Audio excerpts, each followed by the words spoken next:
आजच्या प्रश्न विचारायचे हो.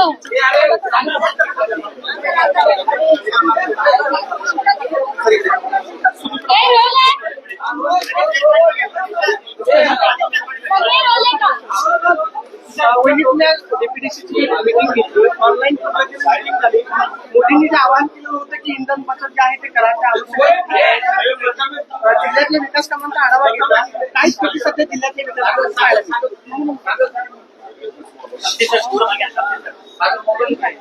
सर्वात प्रथम मी सर्व पत्रकारांचे मनपूर्वक स्वागत करते.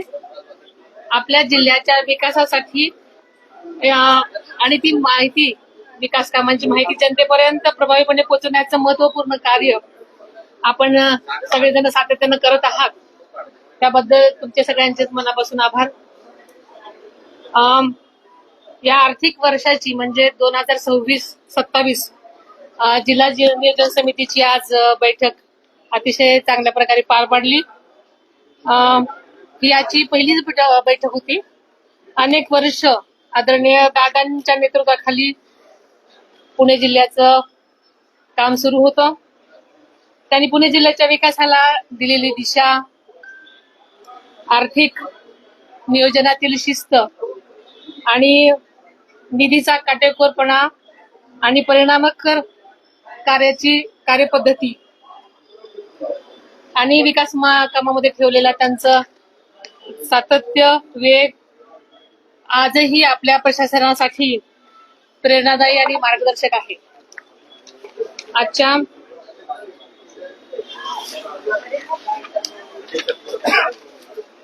आपल्या जिल्ह्याच्या सर्वांगीण विकासासाठी आवश्यक निधी उपलब्ध करून देणं, विकास कामांचे सूक्ष्म नियोजन करणं आणि प्रत्येक काम वेळेत गुणवत्तापूर्ण करणं, यासाठी आदरणीय दादा नेहमीच त्यांच्या कार्यसंस्कृती पुढे नेण्याचा आणि त्याच पावलावर पाऊल टाकून त्यांची कार्यपद्धती, त्यांचा शिस्त, त्यांचा विश्वास, जनतेप्रती असणारी त्यांची श्रद्धा असंच पुढे नेण्याचं काम मीही यापुढे करत राहणार आहे. आपल्याला माहिती आहे की देशाचे आदरणीय पंतप्रधान नरेंद्र मोदी साहेबांनी आताच आपण विचारलं की इंधन बचतीचं आणि तसेच डिजिटल व कार्यक्षम प्रशासन या संकल्पनेला अनुसरून आम्ही सुद्धा आजची जिल्हा नियोजन समितीची बैठक तसेच खरीप हंगामाची बैठक सुद्धा ऑनलाईन पद्धतीने घेतलेली आहे, जेणेकरून इंधन बचतीचा अनेकांचा प्रश्न इथे नक्कीच कमी झालेला आहे आणि अतिशय यशस्वीपणे आमच्या ह्या दोन्ही बैठका पार पडलेल्या आहेत. या बैठकीमध्ये जिल्हा वार्षिक योजना सन 2025-26 खर्च, तसेच 2025-26 मध्ये पुणे जिल्ह्यासाठी जिल्हा वार्षिक योजना सर्वसाधारणपणे 1379 कोटी रुपये, तसेच अनुसूचित जाती उपाययोजना 145 कोटी रुपये, तसेच आदिवासी घटक कार्यक्रम 56 कोटी 46 लाख रुपये, असा एकूण 1589 कोटी 46 लाख रुपयाचा निधी आज म्हणजे प्राप्त झालेला होता. आणि आपल्या जिल्ह्यासाठी प्राप्त झालेल्या निधीपैकी 100% निधी आपण जिल्हा प्रशासनाला म्हणजे खर्च करण्यामध्ये यश आलेलं आहे आणि ही अत्यंत समाधानाची बाब आहे. आणि हा निधी खर्च करत असताना जे कामं पूर्णत्वास गेलेले आहेत त्या कामांना प्राधान्य देण्यात आलेलं आहे. तसेच विकास कामं वेळेत पूर्ण होण्यासाठी आम्ही विशेष भर देण्यात आलेला आहे. या आर्थिक वर्षामध्ये Pune grand tour, agro hackathon, आदर्श शाळा, स्मार्ट पीएससी, जे की कालच 45 पीएससीचं उद्घाटन ऑनलाईन पद्धतीने झालेलं आपल्या सगळ्यांना माहिती आहे. यासारख्या महत्वाकांक्षी योजनांचं आम्ही यशस्वीपणे अंमलबजावणी मागच्या वर्षामध्ये करण्यात आलेली आहे.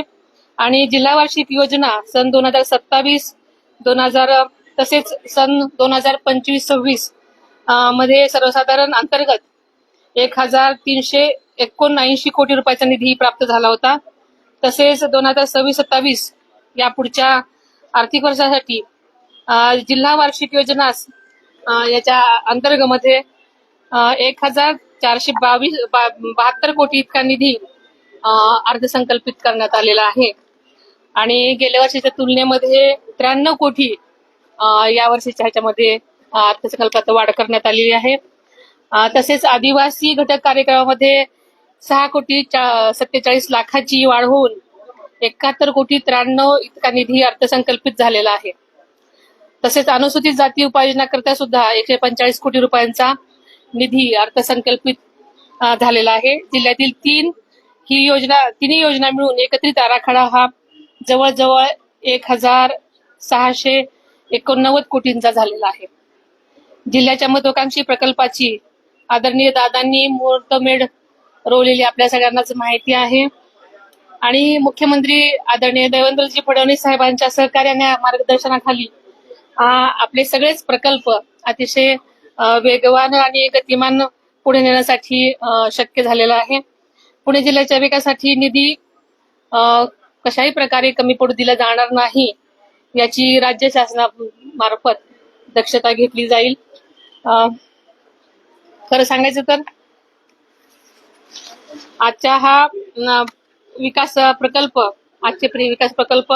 यावर्षी जिल्हा वार्षिक योजनेसह पुणे जिल्ह्यासाठी अनेक महत्वाच्या प्रकल्पांना आम्ही निधी उपलब्ध करून देण्यात आलेला आहे. त्यात प्रामुख्याने पुणे ग्रँड टूर रस्ते प्रकल्प 718.2 कोटी, कुंभमेळा तयारीच्या अनुषंगाने श्री क्षेत्र भीमाशंकर विकास आराखडा टप्पा त्यासाठी 282.57 कोटी, श्री संत तुकाराम महाराज जन्मस्थान विकास आराखडा 41.71 कोटी रुपये, तसेच सिंहगड किल्ला समग्र विकास आराखडा 261. प्रत्येक विकास काम विरहित कालावधीत पूर्ण व्हावं यासाठी नियोजन, सातत्यपूर्ण आढावा आणि प्रशासकीय समन्वयावर आम्ही भर देत आहोत.